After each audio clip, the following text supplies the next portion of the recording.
A man who is most certainly not my opponent, Gregory Carver, once told me a story last night that has really stuck with me over time.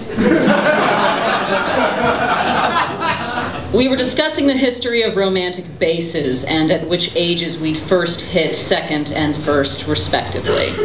I, in my eternal sexy awesomeness, did not reach even first base until the ripe age of 18, when a chubby Peruvian mathematician took pity on me and Frenched me during the major motion picture Orange County.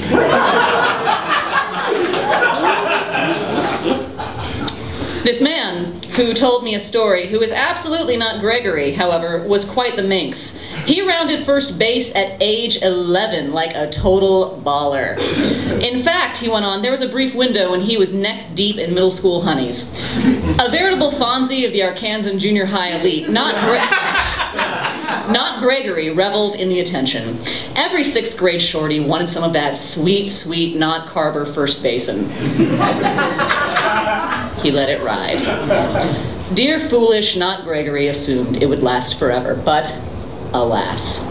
He let the ladies dangle, and they soon tired of his treatment. Now, with the power of hindsight, he stares back at his romantic travails and thinks, man, I totally could have made some shit happen there.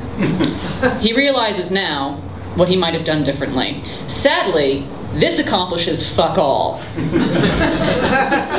What the situation called for was foresight. This fortuitous turn of events might not always be the status quo. How can I, not get Gregory, make sure that this becomes not merely a halcyon moment of childhood, but a way of life? With foresight, he might now be swimming in middle school girls. He still might be, but for different reasons, as is absolutely not Gregory Carver, my opponent. Guy is totally a pedophile. Hindsight's educational, but it changes nothing. You must have foresight. Plus, girls think foresight is totally hot. Just like last night when my not opponent, Greg, told me he would be making personal mention of me in his piece and assumed that I would not strike first. He now realizes with hindsight that this was a miscalculation.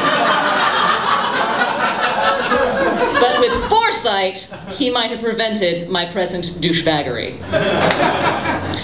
Hindsight has only one advantage over foresight, in that there is a great deal more of it.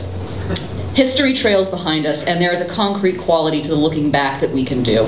We know that certain things occurred. We know that factually, and can make educated observations as a result. But even with all this eternity of recorded history of hindsight close to hand, quantity has never trumped quality. Looking forward, making systematic predictions for the future that actually come true, that is a rare talent. Not every small boy named Jules grows up to write From the Earth to the Moon, a story for children that says one day we will walk on that pearl in the sky. And not many people at all thought that 100 years later he would be correct. Anyone can look back and say, well, shouldn't have done that. It's the golden mind that determines here's what can be, what will be. It's the difference between sitting on the ground with the wind knocked out of you and standing tall and breathless on an alien shore. And when I say foresight, I am not discussing fortune-telling. Foresight is not a parlor trick. It's not dates and locations. It's not generalities like everything will be fine. No, foresight is preparation. Foresight is being in a sinking ship and praying to God but rowing for shore. It is the possible, the probable, and the preferable. It's the prevention instead of the cure.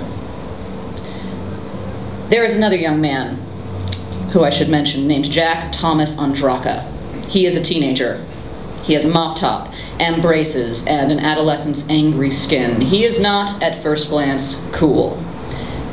He is not swimming in middle school honeys.